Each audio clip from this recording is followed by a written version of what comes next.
24장에서 사라가 죽는 그런 장면까지 저희가 말씀을 나눴습니다. 25장에는 아브라함이 다른 아내들을 얻어서 이삭과 이스마엘 말고 여러 아들을 낳고 그 아들들에 대한 족보가 쭉 진행이 되는 그런 상황 가운데 있습니다. 족보가 쭉 진행이 되면서 25장 5절 말씀에는 이렇게 기록을 하고 있습니다.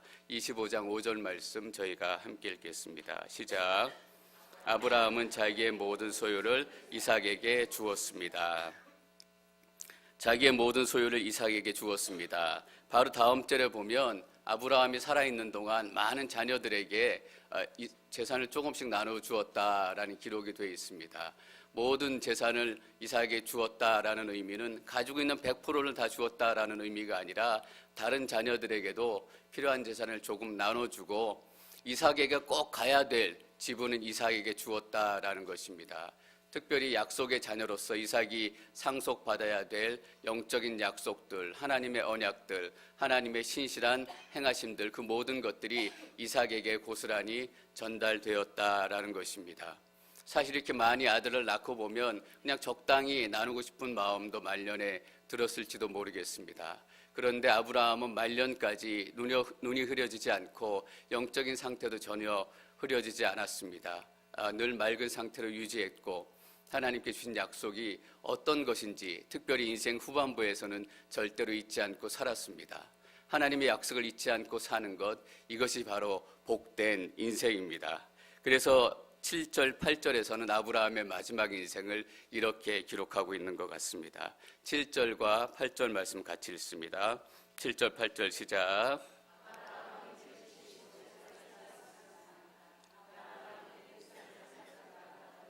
백발이 돼 숨을 거두고 자기 조상들에게로 돌아갔습니다. 175세까지 살고 장수하다가 죽었는데 장수했을 뿐만 아니라 복된 삶을 살다가라고 기록을 하고 있습니다. 저는 여기 계신 모든 여러분들이 복된 삶을 사시기를 축원합니다. 부자가 되고 건강한 것만이 복된 삶이 아니라 하나님의 약속을 평생토록 잊지 않고 죽기 전까지 눈이 흐려지지 않는 것이 진짜 큰 복입니다. 마지막 죽는 그 순간까지 하나님께 기도하다가 마지막 죽는 그 순간까지 하나님의 말씀 읽고 하나님 말씀 보다가 그렇게 하나님께서 정하신 때 떠나가는 것, 그 이상의 복된 인생이 어디 있겠나 싶습니다. 복된 삶을 살다가 늙어 백발이 돼, 다른 번역에 보니까 천수를 누리다가 라고 기록이 되어 있습니다. 천수를 누리시기를 축원합니다. 하나님께 허락하신 그 인생을 마음껏 누릴 수 있다가 또 살다 가는 것, 자기 조상들에게 돌아갔습니다. 몸은 늙었지만 또 머리는 백발이 돼가지만 일찍 은퇴했기 때문에 쪼들리는 삶을 살고 어려운 삶을 사는 것이 아니라 평안하게 마지막을 잘 마쳤다라는 얘기입니다. 자기 조상들에게 돌아갔습니다라고 기록을 하고 있는데요. 자기 조상들에게 돌아갔다라는 말은 육신의 조상, 아버지, 어머니가 있는 곳으로 돌아갔다라는 의미가 아니라 믿음의 조상들이 있는 그 믿음의 반열에 올랐다라는 의미입니다. 에녹이 있는 곳, 또 노아가 있는 곳, 많은 믿음의 선배들 조상들이 있는 곳에 아브라함이 들려 올라간 것입니다. 저는 여러분들의 마지막이 이 조상들과 함께 있기를 축원합니다. 우리 인생의 마지막은 믿음의 반열에 오르는 것입니다. 우리 이 땅 가운데 그냥 여러 가지 이 땅의 영화로움을 누리는 것이 아니라 하나님께 믿음 있다라는 인정을 받고 아브라함처럼 조상들에게 돌아갔습니다 라고 평가받는 것, 그것이 정말 복된 삶일 줄 믿습니다. 그리고 나서 계속해서 이야기가 이어지고 19절 말씀 저희가 함께 읽겠습니다. 19절 시작. 아브라함의 아들 이삭에 대한 기록은 이러합니다. 아브라함이 이삭을 낳았습니다. 좀 특이하게 기록을 하고 있습니다. 아브라함의 아들 이삭에 대한 기록은 이러합니다. 아브라함이 이삭을 낳았습니다. 똑같은 표현인데 두 번 반복해서 쓰고 있습니다. 이삭을 아브라함의 아들이다라고 굳이 강조해서 설명을 하고 있는 것입니다. 왜 이삭이 아브라함의 아들이라는 것이 중요할까? 앞에 많은 다른 아들들의 족보가 나오지만 단 한 명도 아브라함의 아들이라고 기록된 아들이 없습니다. 하나님께서 택하신 약속의 아들만이 아브라함의 영적인 유산을 받을 수 있는 진정한 아들이기 때문입니다. 이삭이 아브라함의 아들, 약속의 아들, 믿음의 아들이기 때문에 그 뒤에 나오는 이야기들이 우리에게 의미가 있고 묵상할 가치가 있는 것입니다. 뒤에 리브가가 임신을 하지 못해서 어려움을 겪고 있는데 약속의 아들, 하나님께서 이삭을 통해서 약속의 씨를 주시겠다라고 약속을 하지 않으셨다면 리브가가 아이를 갖지 못한 것은 그냥 평범한 집안의 어떤 여인이 그냥 불행한 인생으로서 아이를 갖지 못하는 불행한 삶을 살아가는 그런 스토리일 것 같습니다. 그런데 이삭이 아브라함의 아들이었기 때문에, 약속의 아들이었기 때문에, 믿음의 아들이었기 때문에 리브가가 아이를 갖지 못한 것이 큰 의미가 있게 되는 것입니다. 여러분, 크리스찬이고 하나님을 믿기 때문에 우리 인생의 의미가 시작이 되는 것입니다. 우리가 하나님을 믿지 않고 크리스찬이 아니라면 예배하는 것이 아무 의미도 없습니다. 우리 교회에서뿐만 아니라 다른 종교에서도 다 자기의 신들을 예배하고 찬양합니다. 그러나 하나님을 예배하지 않고 하나님을 높이지 않는다면 그 어떤 예배도 예배라고 얘기할 수 없을 것입니다. 여러분, 우리가 하나님께 기도할 때만 그 기도가 의미가 있게 되는 것입니다. 많은 종교에서 각자의 신들에게 기도하지만 우리는 그것을 기도다라고 얘기하지 않습니다. 여러분, 믿음으로 사시는 인생만이 의미 있는 인생이 될 것입니다. 그래서 우리는 아브라함의 아들, 이삭이 아브라함의 아들이다라고 다시 한번 강조했던 것처럼 우리가 누구인지, 우리가 어떤 사람인지 실증이 날 때까지 우리 스스로 확인해야 될 필요가 있을 것 같습니다. 여러분, 첫 번째 우리는 누구입니까? 우리는 크리스찬입니다. 크리스찬은 예수님의 사람들이라는 뜻입니다. 예수님의 사람들이 살아가야 하는 삶의 방식이 있고 우리를 통해서 보여주어야 하는 것이 세상의 가치가 아니라 예수님의 모습입니다. 그래서 뒤에 타이틀도 예수님을 바로 보여주는 사람들이라고 되어 있습니다. 첫 번째 우리는 크리스찬입니다. 두 번째 우리는 무엇일까요? 우리는 교회입니다. 우리 한 사람 한 사람이 교회고 우리가 모여서 이렇게 모임을 갖게 되는 것도 교회입니다. 특별히 우리는 이 자리에 모여서 앵커리지 온누리 교회를 구성을 하고 있습니다. 물론 저희 교회 성도님은 아닌데 어떤 교회를 막 욕하고 있는 교인분을 봤어요. 근데 그 교인이 막 그 교회를 욕해서 다른 교회 다니시나 보다라고 생각을 했는데 본인 교회이면서 남의 교회처럼 막 욕하시는 거예요. 여러분, 비난과 비판의 차이를 아십니까? 비판은 개선을 위해서 노력하는 거고 비난은 욕을 하는 것입니다. 나의 교회라면, 내가 사랑하는 교회라면 잘못이 있고 고칠 점이 있으면 비판하고 기도하고 고쳐나가야 되는 것입니다. 마치 아무 상관도 없는 교회처럼 욕하고 비난하고 비판하고 까부수고 결국 자기 자신에 누워서 침을 뱉는 것밖에 되지 않습니다. 여러분, 저는 앵커리지 온누리 교회가 여러분 인생의 마지막 교회가 되기를 축원합니다. 마지막으로 다니는 교회다라는 의미가 아니라 여러분이 가장 사랑하는 교회가 됐으면 좋겠습니다. 그래서 앵커리지 온누리 교회를 욕할 때 다른 교회처럼 욕하는 것이 아니라 내 사랑하는 교회가 이것밖에 되지 않기 때문에 안타까운 마음으로 이렇게 됐으면 좋겠다 라고 기도하면서 얘기할 수 있는 그런 마음이 있었으면 좋겠습니다. 그것이 우리 교회입니다. 여러분, 교회는 또 무엇이 있어야 합니까? 희생과 헌신이 있어야 합니다. 이것이 내 교회라고 생각하지만 희생과 헌신이 없다면 스스로에게 물어봐야 할지도 모르겠습니다. 정말 내가 앵커리지 온누리 교회를 내 교회라고 생각하고 있는가? 저희는 주차장이 넓기 때문에 주차장 문제는 별로 없습니다. 그런데 그 전에 사역하던 곳에 주차장 문제가 좀 심해서 초신자들, 또 나이 드신 어르신들, 또 노약자들만 안에 교회 근처에 주차장에 대기하고 다른 분들은 좀 먼데 대기했습니다. 근데 어떤 분이 들어오는데 건강해 보이고 또 충분히 힘을 쓰실 수 있는 분인데 저쪽으로 대주셨으면 좋겠습니다 라고 얘기하려는 순간 그냥 그 사람, 주차 봉사하는 사람 앞으로 위험하게 쑥 들어가는 거였습니다. 그래서 그분이 깜짝 놀라서 자칫하면 차에 치일 수도 있게 됐는데 그분을 기억하면서 그분이 그 교회를 과연 자기 교회라고 생각하고 있는 것인가? 예수님의 교회라고 생각하고 있는 것인가? 내 자신이 교회라고 생각하고 있는 것인가? 라는 생각을 했던 기억이 납니다. 여러분, 우리가 교회이고 이 교회를 섬기고 내 교회라고 생각한다면 반드시 희생과 헌신과 양보가 있어야 합니다. 뭐 단순히 물질적인 희생, 양보 이런 것뿐만 아니라 불편을 감수해야 되고 내가 앉고 싶은 자리에 다른 사람들이 앉게 해야 되고 그것이 교회를 사랑하는 우리의 마음입니다. 여러분 기억하시기 바랍니다. 우리는 누구입니까? 우리는 첫 번째 크리스찬입니다. 두 번째 우리는 누구인가요? 우리는 교회입니다. 왜 중요하냐 하면 우리가 누구인지 계속해서 확인하고 우리가 누구인지 잊지 않아야 우리가 하나님의 일들, 하나님의 역사에 적절히 대응할 수 있게 되는 것입니다. 저희가 20절 말씀 계속해서 읽습니다. 20절 시작.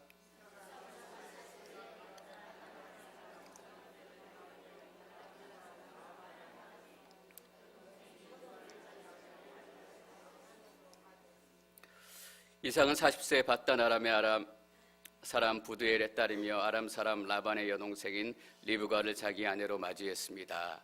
리브가의 족보에 대해서 언급하는 첫 번째 이유는 라반은 야곱의 외삼촌입니다. 나중에 에서를 피해서 도망갈 때 라반의 집으로 도망가기 때문에 거기에 대한 힌트를 여기 미리 주고 있는 거고요. 그것보다 더 중요한 것은 여러분 밧단 아람 사람 부두엘의 딸 아람 사람 라반의 여동생인 리브가를 자기 아내로 맞이했습니다 라는 글을 대목을 읽으면 가장 먼저 떠오르는 것이 무엇인가요? 아브라함의 종이 리브가를 구하기 위해서 그 먼 곳까지 찾아가서 우물가에서 기도하던 그 모습입니다. 하나님 그 처자가 맞으면 이렇게 해 주십시오. 기도에 따라서 하나님께서 보내주시고 결론적으로 무슨 얘기입니까? 리브가는 하나님께서 보내주신 하나님의 정해주신 하나님의 처자다라는 얘기입니다. 여러분 잘 생각해 보십시오. 이삭은 약속의 아들이고 리브가는 하나님께서 지정해 주신 약속의 아내입니다. 하나님께서 약속하시고 하나님께서 정하시고 하나님께서 결혼을 시켜주셨는데 두 사람 사이에 애가 없다라는 것입니다. 여러분 우리가 하나님의 일들을 감당하면서 가끔씩 착각하게 되는 것 중에 하나가 하나님의 뜻대로 하면 하나님의 방법대로 하나님의 일들을 행하면 아무 어려움도 없고 아무 일도 일어나지 않고 아무것도 불편하지 않을 것이다 라고 착각하는 것입니다. 여러분 이 대목에서 우리가 그런 오해를 깨트려야 할지도 모르겠습니다. 하나님의 일을 감당한다는 것은 하나님의 뜻대로 한다는 것은 내가 편해진다라는 의미가 아니라 말 그대로 하나님의 뜻이 이루어진다라는 것입니다. 어떻게 하나님의 약속대로 이루어진 가정이 또 하나님의 약속이 씨를 통해서 이루어져야 하는데 아이가 생기지 않을까라는 그런 문제가 생겼던 것입니다. 21절 말씀 저희가 계속 읽습니다. 21절 시작. 이삭은 자기 아내가 임신하지 못해서 그녀를 위해 여호와께 간구했습니다. 간구를 들어주셔서 그의 아내 리브가가 임신하게 됐습니다. 아이가 없습니다. 20년 만에 아이를 갖게 되는데 그래서 이삭이 아브라함의 아들이다라는 것을 기억하는 것이 중요합니다. 내가 약속의 아들이고 하나님께서 나를 통해서 약속을 이루어 가실 것이다 라는 정체성을 잊지 않았다면 20년 사이에 이삭은 포기했을지도 모릅니다. 20년 동안 지치지 않고 기도할 수 있었던 것은 무엇인가요? 자기가 누구인지 알고 있었기 때문입니다. 하나님께서 나를 통해서 하나님의 약속을 이루실 것이다 라는 믿음을 갖고 있었기 때문에 20년 동안 지치지 않고 기도할 수 있었던 것입니다. 여러분 아브라함은 25년 만에 아이를 가졌습니다. 그런데 이삭은 20년 만에 아이를 가졌습니다. 둘 다 상당히 긴 시간인데 아브라함의 그 과정은 여러 가지 이야기들이 기록되어 있습니다. 엘리에셀이라는 종을 통해서 아들을 삼겠습니다라고 하나님께 얘기하기도 하고 또 어떤 순간에는 이집트 종 하갈을 통해서 이스마엘을 얻는 자기의 방법을 쓰는 그런 이야기들도 기록이 되어 있습니다. 그런데 이삭에 대해서는 단 한 줄만 기록이 되어 있습니다. 이삭은 자기 아내가 임신하지 못해서 그녀를 위해 여호와께 간구했습니다. 어떤 의미인가요? 말 그대로 이삭은 하나님께 간구했다라는 것입니다. 엘리에셀을 찾지도 않았고 이스마엘을 찾지도 않았고 자기 인생 가운데 이 일을 이루실 분이 오직 하나님이시다라는 것을 믿고 오직 하나님께만 매달렸다라는 것입니다. 그래서 많은 일들이 기록되지 않고 오직 하나님께만 기도했기 때문에 20년 동안의 인생이 단 한 줄로 기록되어 있는 것입니다. 하나님께 간구했다라는 것이에요. 전 여러분들 가운데 이 한 가지 일들만 일어났으면 좋겠습니다. 물론 여러분 인생 가운데 많은 일들이 일어나겠지만 한 줄로 기록될 수 있어서 하나님께 기도한 인생, 이 인생으로만 기록될 수 있다면 얼마나 영광스러운 이름이겠습니까? 이삭의 삶 가운데는 엘리에셀도 없었고 이스마엘도 없었고 오직 하나님을 향한 믿음만이 있었을 뿐입니다. 그래서 하나님께서 이삭의 간구를 들으셔서 이렇게 기록하고 있습니다. 그러자 여호와께서 그의 간구를 들어주셔서 그의 아내 리브가가 임신하게 됐습니다. 분명히 하나님의 기도 응답이다라는 뉘앙스를 저희가 읽을 수 있습니다. 여호와께 간구했습니다. 그러자 여호와께서 그의 간구를 들어주셨다라는 것입니다. 두 가지 저희가 알 수 있어요. 우리의 기도는 응답된다라는 것입니다. 또 한 가지 더 알 수 있는 것은 무엇입니까? 하나님의 때에 하나님의 방법으로 응답하신다라는 것입니다. 제가 이번에 비행기 타고 오면서 한국 다녀오면서 느낀 게 왜 한국 갔다 와서 그런 제가 결심을 하게 됐는지 모르겠는데 미국 들어가면 영어 공부를 더 열심히 해야 되겠다라는 결심을 하고 몇 가지 결심을 세 가지 했는데 하나는 영어 공부를 열심히 해야 되겠다. 하나는 운동을 열심히 해야 되겠다. 하나는 기본으로 돌아가야 되겠다. 세 개 결심했는데 그날 비행기에 앉아서 하나님 제가 영어를 좀 더 잘했으면 좋겠습니다. 제가 열심히 공부할 테니까 다 죽어있는 이 랭귀지 내 몸의 디바이스를 살려주셔서 열심히 공부하는 그 이상으로 내가 공부할 나이는 넘었지만 더 잘할 수 있도록 도와주십시오라고 비행기 자리에 앉아서 막 기도하고 도와주십시오라고 눈을 딱 뜨는데 눈을 뜨자마자 옆에 앉았던 미국인 사람이 계속해서 말을 시키기 시작하는 겁니다. 피곤한데 좀 자고 싶은데 어떤 때는 하나님께서 즉각적으로 기도 응답하실 때도 있어요. 내가 그때는 좀 쉬고 싶었지만 하나님께서 시작하신다라는 것을 보여주신 것 같아요. 그래서 부동산에 별로 관심도 없지만 미국 부동산 얘기도 좀 하고 그분 교회 얘기도 좀 하고 또 제 목회 얘기도 좀 하고 하여튼 영어 공부 좀 하고 왔습니다.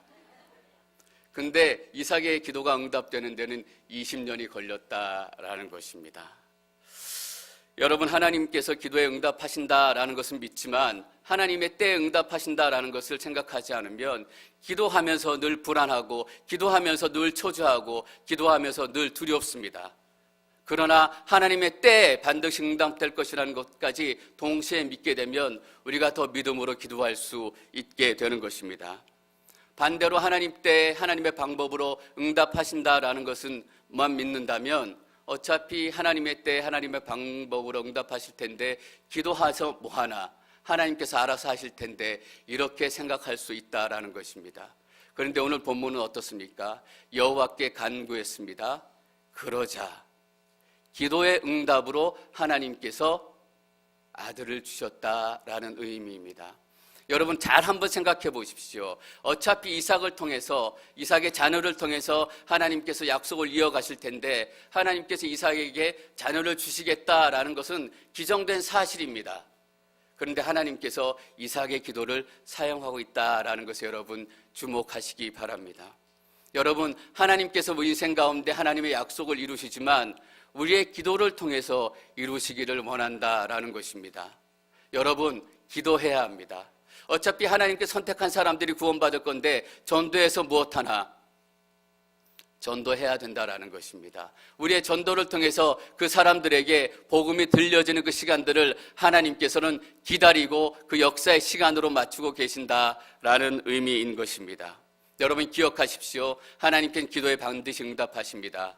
그리고 하나님께서 하나님의 때에 하나님의 방법으로 응답하십니다.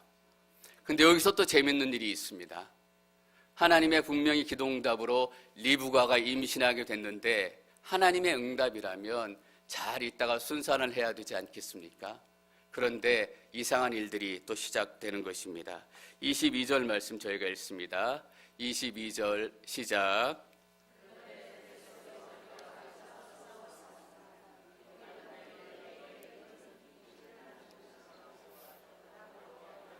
여쭈어 보았다. 하나님이 주신 선물이라면 싸우지 않고 좀 편안해야 되지 않겠습니까? 우리 삶도 편안하고 괴롭히는 사람도 없고 손해보는 것도 없고 분명히 하나님이 태중해 주신 아들인데 싸우기 시작했다라는 것입니다. 그러니까 리브가가 불안해지기 시작한 거예요.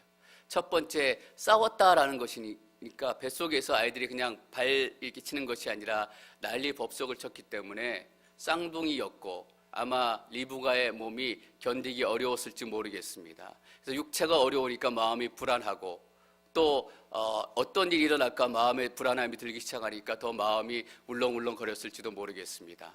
그래서 이렇게 리브가가 질문하는 거예요. 내게 왜 이런 일이 일어나는 것일까? 라고 말하며 내게 왜 이런 일이 일어나는 것일까?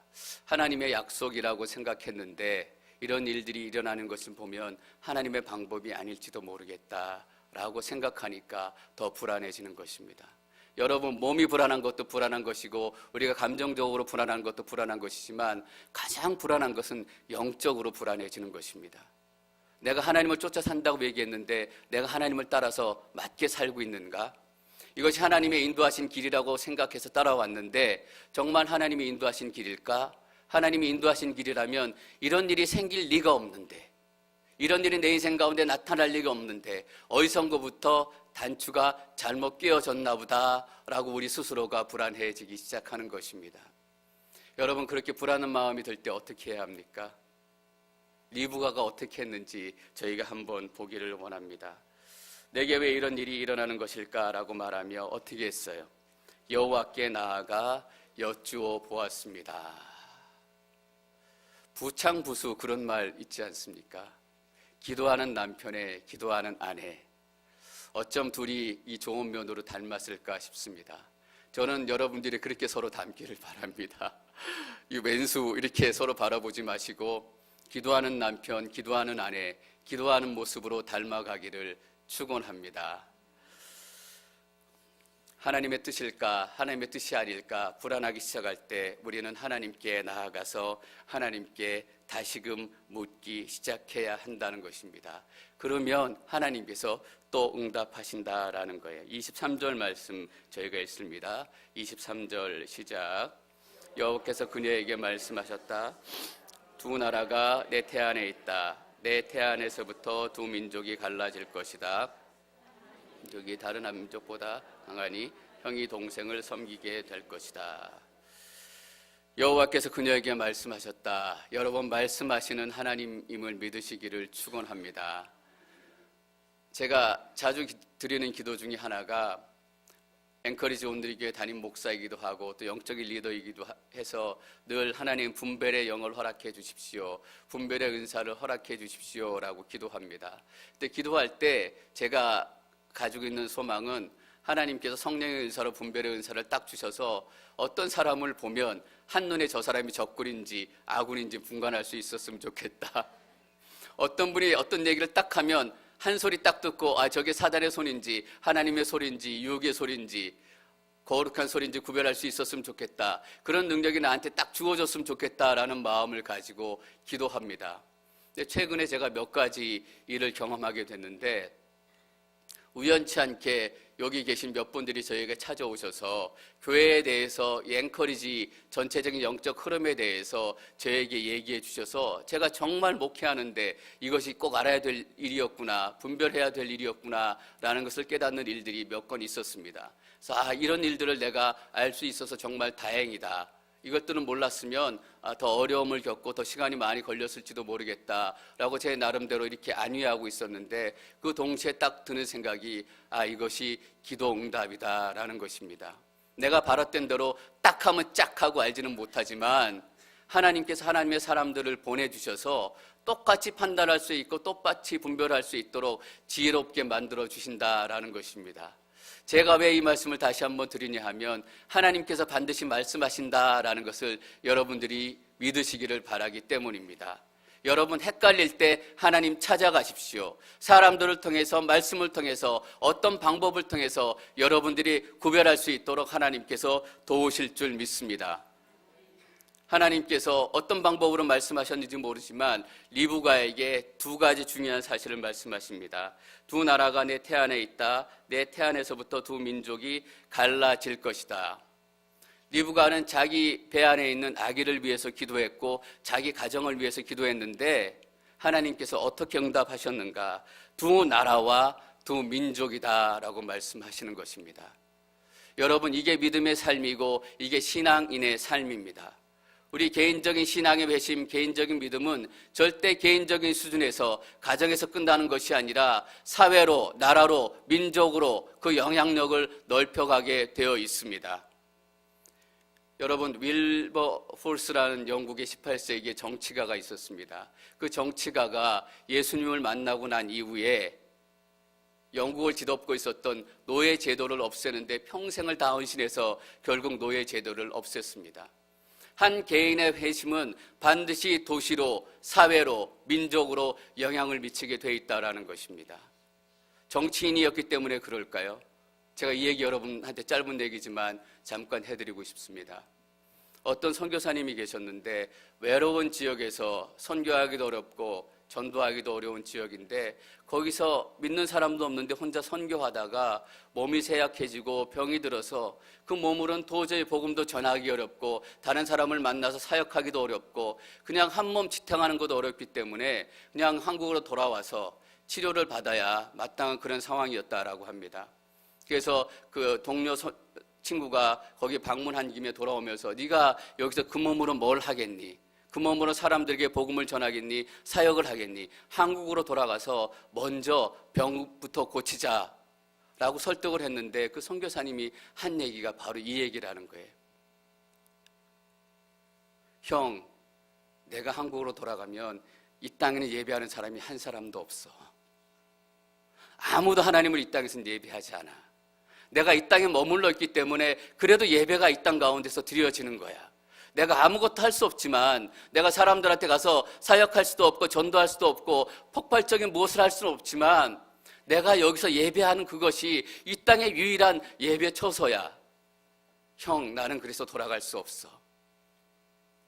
여러분, 한 병든 선교사의 고백이 개인적인 믿음의 고백에서 끝난다라고 생각하십니까?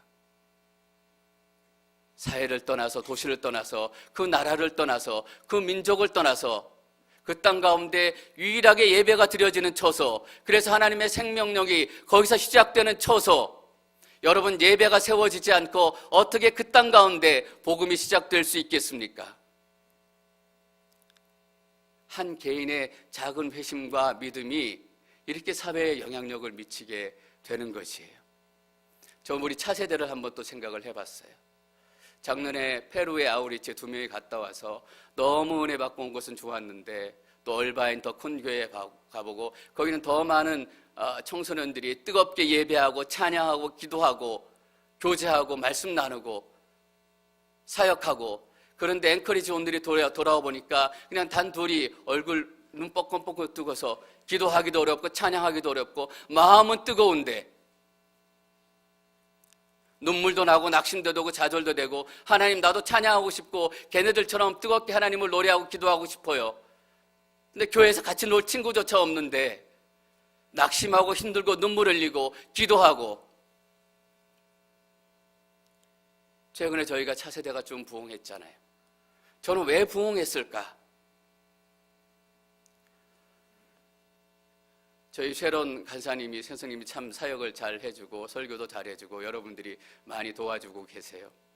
근데 쉐론 간사님 이제 처음 만났을 때 간사님 우리 교회에서 도와서 차세대 좀 같이 사역해주면 좋겠습니다 라고 부탁을 드렸더니 예 목사님 좋습니다. 사역하고 싶고 또 돕고 싶은데요. 그런데 제가 아이들을 돌보면 부흥은 안 될 거예요. 그렇게 얘기하더라고요. 그래서 그때 제 속으로 부흥 되나 안 되나 봐라 그렇게 얘기했는데 쉐론 선생님이 잘 섬겨줬지만 쉐론 선생님 때문에 부흥된 게 아니다라는 생각이 들어요. 한 개인의 눈물, 한 개인의 탄식, 한 개인의 고백, 절망이 이 공동체를 움직이는 거예요. 오늘 아침에 일부 예배에 들어가 보니까 아직도 애들 뭐 많이 있는데 찬양은 별로 안 하더라고요. 아이들이 하나둘씩 오기 시작하고 눈물로 기도하고 눈물로 탄식했던 것처럼 어느 순간인가 전 차세대 아이들이 눈물로 기도하고 뜨겁게 그림에 그렸던 것처럼 찬양하는 그 순간들이 오리라고 믿어요. 왜냐하면 우리의 믿음은 우리 개인의 믿음이 아니기 때문에 반드시 공동체를 넘어서 도시를 넘어서 사회까지 가게 된다라는 거예요.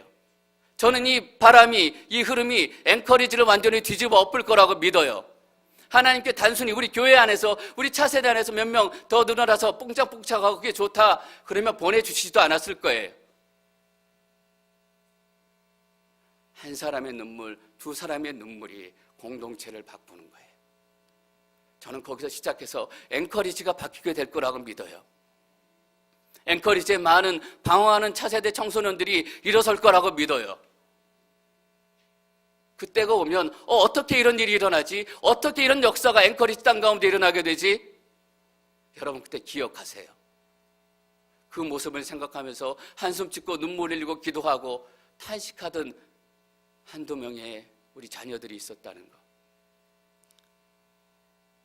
여러분 우리 개인적인 믿음은 절대로 개인적인 믿음에 머물러서는 안 돼요. 왜 우리 기독교가 욕을 먹어요? 너무나 우리 신앙이 이기적이다라는 거잖아요.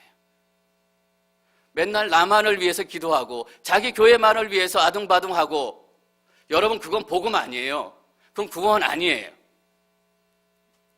절대로 복음은 내 안에 머물러 있을 수 없어요. 어디 가서 선교하거나 전도하거나 이런 것이 아니라 복음이 내 안에 있다면 그 능력이 흘러가게 되어 있다라는 거예요.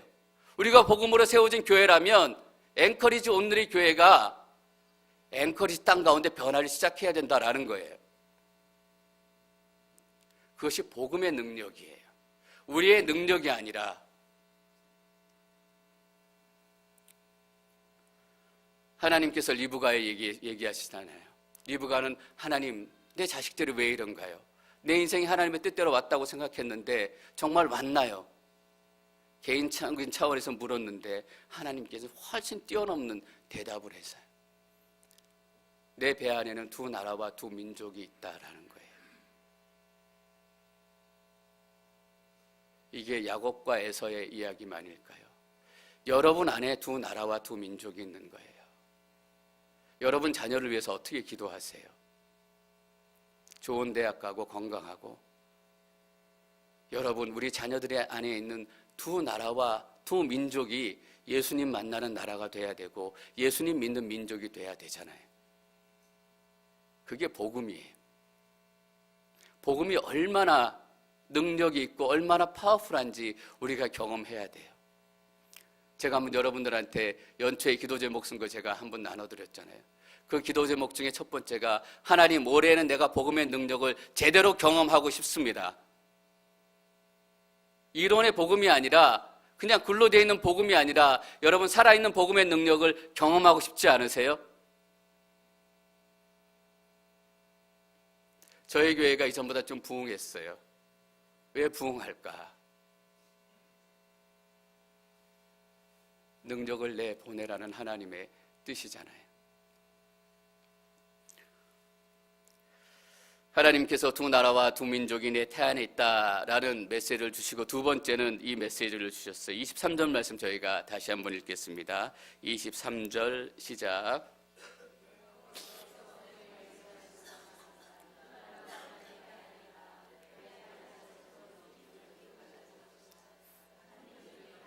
누구보다 강하니 형이 동생을 섬기게 될 것이다. 형이 동생을 섬기게 될 것이다. 하나님의 나라는 우리 육신의 순서가 아니라, 우리 생각의 순서가 아니라, 이 세상의 법칙이 아니라 하나님이 정하신 대로입니다. 형이 동생을 섬기게 되는 것이 하나님 나라의 법칙이다라는 것입니다. 근데 세상은 동생이 형을 섬겨야 돼요. 그러니까 복음은 세상에 나가면 갈등할 수밖에 없어요. 부딪힐 수밖에 없어요. 형이 동생을 섬기다라고 했는데 세상에 나가니까 아니다, 동생이 반드시 형을 섬겨야 된다. 2등이 1등을 섬겨야 되고 3등이 2등을 섬겨야 되고, 근데 하나님께서 뭐라고 얘기하시는 거예요? 1등이 꼴찌를 섬겨라 라고 얘기하시는 거잖아요. 그것도 아직 야곱과 에서가 태어나기 전에 태중에 있을 때, 그들이 아무 일도 하지 않았을 때 하나님께서 야곱을 먼저 택하신 거예요. 어떤 의미예요? 이것을 사도 바울은 이렇게 해석을 해요. 로마서 9장 11절에서 12절 말씀 저희가 읽습니다. 11절 시작. 태어나지도 않고 또 어떤 선이나 악을 행하기도 전에 하나님이 행위로 인하지 않고 오직 부르시는 분으로 인해 서게 하시려고 리브가에게 말씀하시기를 큰 자가 어린 자를 섬길 것이다 라고 하셨습니다. 하나님의 뜻이 행위로 인하지 않고 오직 부르시는 분으로 인해 서게 하시려고, 어떤 의미예요? 하나님이 정하신다라는 의미이고 또 오직 부르시는 분으로 인해, 은혜로라는 의미입니다. 하나님께서 은혜로 야곱을 택하셨다라는 것입니다. 야곱과 에서가 어떤 일을 하기 전에, 야곱이 에서보다 이것이 낫다라고 결정이 되기 전에 태안에서 이미 하나님께서 야곱을 선택하셨다라는 의미입니다. 이것이 바로 은혜입니다. 그래서 우리가 구원받았다라고 얘기하면 세상 사람들은 저희한테 이렇게 얘기해요. 너희가 뭐 잘났다고 너희만 구원받았다라고 얘기하냐? 너희가 우리보다 잘난 것이 뭐가 있어서 너희들만 구원받았다라고 얘기하냐? 맞습니다. 우리가 당신들보다 잘난 것이 하나도 없습니다. 우리는 하나님의 은혜로 구원받은 사람들입니다. 저도 여러분보다 잘난 것이 하나도 없고 여러분들도 세상보다 잘난 것이 하나도 없습니다. 그러나 여러분들이 왜 여기에 와 있습니까?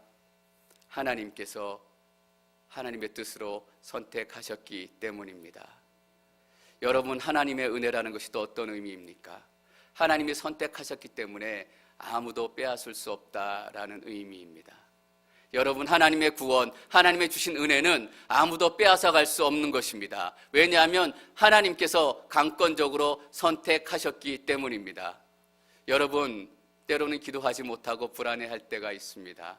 오랜만에 교회에 나오신 분도 계시고, 그러나 하나님께서 여러분들을 선택하셨기 때문에 절대로 빼앗기지 않게 될 것입니다. 그 은혜가 여러분 가운데 충만히 넘치고 또 경험되어지시기를 축원합니다.